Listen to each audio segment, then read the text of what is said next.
Hi friends, try and tasty ഫുഡിൻ്റെ പുതിയൊരു വീഡിയോയിലേക്ക് സ്വാഗതം. ഇന്ന് നമുക്ക് നല്ലൊരു ബീഫ് കറി റെഡിയാക്കി എടുക്കുന്നത് എങ്ങനെയാണെന്ന് നോക്കാം. ഈ ഒരു കറി നല്ല ചാറുള്ള കറിയാണ് കേട്ടോ. നമ്മൾ പൊറോട്ടയുടെ കൂടെ പത്തിരിയുടെയൊക്കെ കൂടെ അങ്ങനെ ഒഴിച്ച് കഴിക്കാൻ പാകത്തിനുള്ള നല്ല അടിപൊളി ടേസ്റ്റിലുള്ള ചാറോട് കൂടിയിട്ടുള്ളൊരു ബീഫ് കറിയാണ്. ഈ ഒരു കറി റെഡിയാക്കി എടുക്കുന്നത് ഞാൻ ഉരുളിയിലാണ് കേട്ടോ. അപ്പോൾ ആ ഒരു ഉരുളിയിൽ ഒരു 3 ടേബിൾ സ്പൂൺ വെളിച്ചെണ്ണ ഒഴിച്ച് ചൂടാക്കിയിട്ട് ആ ഒരു എണ്ണയിലേക്ക് 4 ഏലക്കായും ഒരു 6-7 ഗ്രാമ്പും ഇട്ട് കൊടുത്തോട്ടോ. പിന്നെ 1 ഇഞ്ച് വലിപ്പത്തിലുള്ള കറുവപ്പട്ട ഇട്ട് കൊടുത്തിട്ടുണ്ട്, 2 ബേ ലീഫ് ഇട്ട് കൊടുത്തിട്ടുണ്ട്. ചെറുതാണ്, വലുതാണെങ്കിൽ 1 ഇട്ട് കൊടുത്താൽ മതി. പിന്നെ ഒരു 5-6 വെളുത്തുള്ളി ചതച്ചത് ഇട്ട് കൊടുക്കുക. ഒരു 1/2 ടീസ്പൂൺ ജീരകവും കൂടിയാണ് ഇട്ട് കൊടുത്തിരിക്കുന്നത്. അതെല്ലാം ഒന്ന് മൂത്ത് വന്ന സമയത്ത് ഒരു 5 പച്ചമുളക് ഇട്ട് കൊടുത്തിട്ടുണ്ട്. ഇതും കൂടി ഇട്ടിട്ടൊന്ന് മിക്സ് ചെയ്തെടുക്കാം കേട്ടോ.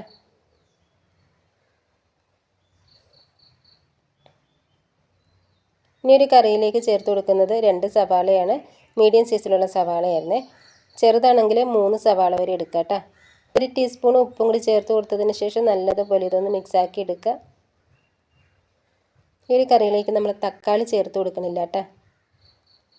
ആ ഒരു സവാളയൊക്കെ നല്ലതുപോലെ ഒന്ന് വാടി വരുന്ന ഒരു സമയത്ത് ഇഞ്ചിയും വെളുത്തുള്ളിയും കൂടി ചതച്ചതാണ് ചേർത്ത് കൊടുത്തിരിക്കുന്നത്. 1 ഇഞ്ച് വലിപ്പത്തിലുള്ള ഇഞ്ചിയും ഒരു 7 വെളുത്തുള്ളിയും കൂടി ഒന്ന് ചതച്ചെടുത്തിരിക്കുന്നതാണ്. ഇനി ഇതിൻ്റെയും കൂടി ആ ഒരു പച്ചമണമൊക്കെ ഒന്ന് മാറിയിട്ട് നല്ല രീതിയിൽ നമുക്കൊന്ന് വാട്ടിയെടുക്കണം കേട്ടോ. അപ്പോൾ ഈ ഒരു രീതിക്ക് എല്ലാം ഒന്ന് വാടി കിട്ടിയിട്ടുണ്ടെങ്കിൽ പിന്നെ ഇതിലേക്ക് ബീഫ് ചേർത്ത് കൊടുക്കാം. ഞാനൊരു 1/2 കിലോ ബീഫാണ് ഒരു കറിയിലേക്കായിട്ട് എടുത്തിരിക്കുന്നത്. കുറച്ച് നെയ്യൊക്കെ ചേർത്ത് കൊടുത്തിട്ടുണ്ട് കേട്ടോ ഒരു ബീഫിൽ. ഇത് നല്ലതുപോലെ ഒന്ന് മിക്സാക്കി എടുക്കാം.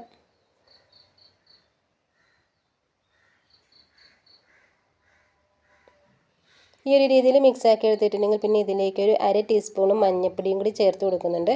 വീണ്ടും മിക്സാക്കി എടുത്തതിന് ശേഷം നമുക്കിതൊന്ന് അടച്ചു വെച്ചിട്ട് കുക്ക് ചെയ്തെടുക്കണം. അപ്പോൾ ഈ ഒരു ബീഫിലേക്ക് നമ്മൾ ഈ ഒരു സമയത്ത് വെള്ളം ഒന്നും ചേർത്ത് കൊടുക്കുന്നില്ല. ഈ ഒരു ബീഫിലുള്ള വെള്ളമൊക്കെ കംപ്ലീറ്റ് ഒന്ന് ഊറി വന്നിട്ട് ആ ഒരു വെള്ളം ഒന്ന് വറ്റിയിട്ട് ആ ഒരു ബീഫ് ആ ഒരു വെള്ളത്തിൽ തന്നെയാണ് കുക്കാക്കി എടുക്കുന്നത്. ഒരു ലോ ഫ്ലെയിമിൽ വെച്ചതിന് ശേഷം ഒരു 15-20 മിനിറ്റൊക്കെ വേണ്ടി വരും കേട്ടോ നമുക്കൊരു ബീഫ് നല്ലതുപോലെ ഒന്ന് വെള്ളം വറ്റി കുക്കായി കിട്ടുന്നതിന്.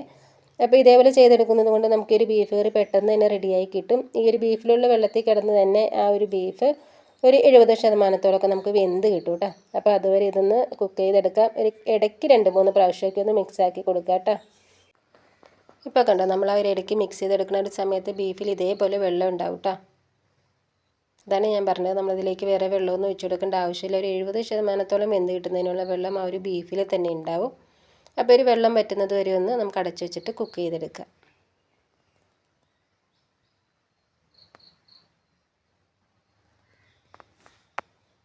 ഇപ്പോൾ നമ്മൾ ബീഫ് കുക്ക് ചെയ്യാൻ വെച്ചിട്ട് 20 മിനിറ്റൊക്കെ ആയിട്ടുണ്ട് കേട്ടോ. ലോ ഫ്ലെയിമിൽ വെച്ചിട്ട് തന്നെയാണ് കുക്ക് ചെയ്തെടുത്തിരിക്കുന്നത്. തീ കൂട്ടി വെച്ച് കൊടുക്കരുത്. അങ്ങനെയാണെന്നുണ്ടെങ്കിൽ വെള്ളം പെട്ടെന്ന് തന്നെ അങ്ങ് വറ്റിപ്പോയിട്ട് ബീഫ് വെന്ത് കിട്ടില്ല കേട്ടോ. ഈ ഒരു ബീഫ് ഒരു 70% നമുക്ക് കുക്കായി കിട്ടിയിരിക്കുന്നതാണ്. അപ്പോൾ ഒന്നും കൂടി ഒന്ന് മിക്സ് ചെയ്തെടുത്തതിന് ശേഷം നമുക്കിതിലേക്ക് പൊടികൾ ചേർത്ത് കൊടുക്കാം. ഞാനൊരു 3 ടീസ്പൂൺ മുളക് പൊടിയാണ് ചേർത്ത് കൊടുക്കുന്നത്. 2 ടീസ്പൂൺ കാശ്മീരി മുളക് പൊടിയും 1 ടീസ്പൂൺ സാദാ മുളക് പൊടിയാണ് ചേർത്ത് കൊടുത്തിരിക്കുന്നത്. അപ്പോൾ എരിവ് ചേർത്ത് കൊടുക്കുമ്പോഴത്തേക്കും നമ്മളുടെ ഓരോരുത്തരുടെ ഇഷ്ടം അനുസരിച്ച് എരിവ് കൂട്ടിയും കുറച്ചുമൊക്കെ ചേർത്ത് കൊടുക്കുക കേട്ടോ. അതിനുശേഷം ഒരു 2 ടീസ്പൂൺ മല്ലിപ്പൊടി ചേർത്ത് കൊടുക്കുന്നുണ്ട്. പിന്നെ 2 ടീസ്പൂൺ ബീഫ് മസാലയാണ് ചേർത്ത് കൊടുക്കുന്നത്. ഇതെല്ലാം നല്ലതുപോലെ ഒന്ന് മിക്സാക്കി എടുക്കാം. നമ്മൾ ചേർത്ത് കൊടുത്തിരിക്കുന്ന ആ ഒരു പൊടിയൊക്കെ നല്ലതുപോലെ ഒന്ന് മൂത്തിട്ട് ആ ഒരു കളറൊക്കെ ഒന്ന് മാറി വരണേ. അപ്പോൾ ഇതേപോലെ ഒന്ന് മിക്സ് ചെയ്തെടുത്തതിന് ശേഷം ഒരു 5 മിനിറ്റ് ലോ ഫ്ലെയിമിൽ വെച്ചിട്ട് തന്നെ ഒന്ന് അടച്ചു വെച്ചിട്ട് കുക്ക് ചെയ്തെടുക്കുക. ഇടയ്ക്ക് 1-2 പ്രാവശ്യമൊക്കെ ഒന്ന് മിക്സാക്കി കൊടുക്കുക കേട്ടോ. ഇപ്പോൾ ആ ഒരു ബീഫിൻ്റെ കളറൊക്കെ ഒന്ന് മാറി നല്ലതുപോലെ നമുക്ക് സെറ്റായി കിട്ടിയിട്ടുണ്ട്. അപ്പോൾ ഇതേപോലെ ഒന്ന് മിക്സ് ചെയ്തെടുത്തതിന് ശേഷം വേണം നമ്മൾ വെള്ളം ചേർത്ത് കൊടുക്കാൻ. വെള്ളം ചേർത്ത് കൊടുക്കുമ്പോഴത്തേക്കും നല്ലതുപോലെ തിളപ്പിച്ച വെള്ളം ചേർത്ത് കൊടുക്കുക. വെട്ടി തിളപ്പിച്ച വെള്ളം തന്നെ ചേർത്ത് കൊടുക്കുക കേട്ടോ. ആദ്യം കുറച്ച് വെള്ളം ഒന്ന് ചേർത്ത് കൊടുത്തതിന് ശേഷം മിക്സാക്കി എടുക്കുക.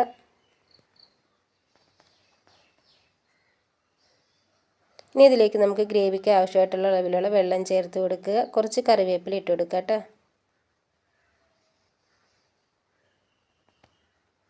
ഈ ഒരു കറിയിലേക്ക് നമ്മൾ 1 ടീസ്പൂൺ ഉപ്പാണ് ചേർത്ത് കൊടുത്തിട്ടുള്ളത്. അപ്പം ഞാൻ ഇതിലേക്ക് 1 ടീസ്പൂണും കൂടി ഉപ്പ് ചേർത്ത് കൊടുക്കുന്നുണ്ട്. വീണ്ടും നല്ലോണം ഒന്ന് മിക്സാക്കി എടുക്കുക.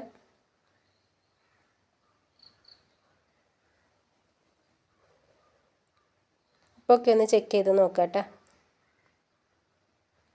ഇനി ഇതൊന്ന് അടച്ചു വെച്ചിട്ട് ഒരു 5-6 മിനിറ്റ് ലോ ഫ്ലെയിമിൽ വെച്ചിട്ട് തന്നെ കുക്ക് ചെയ്തെടുക്കുക. ആ ഒരു സമയത്തിനുള്ളിൽ നമ്മുടെ ബീഫ് കറി റെഡിയായി കിട്ടുവേ.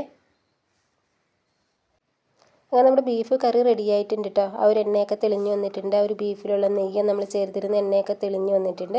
ആ ഒരു സൈഡ് വശത്ത് നിങ്ങൾക്ക് കാണാൻ പറ്റുന്നില്ലേ? നല്ല അടിപൊളി ടേസ്റ്റാണ് കേട്ടോ ഈ ഒരു ബീഫ് കറിക്ക്. ഇനി ഇതിലേക്ക് ലാസ്റ്റായിട്ട് കുറച്ച് ഗരം മസാലയും കൂടി ചേർത്ത് കൊടുക്കണേ. ഒരു 1/2 ടീസ്പൂൺ ഗരം മസാലയും കൂടി ചേർത്ത് കൊടുക്കുക.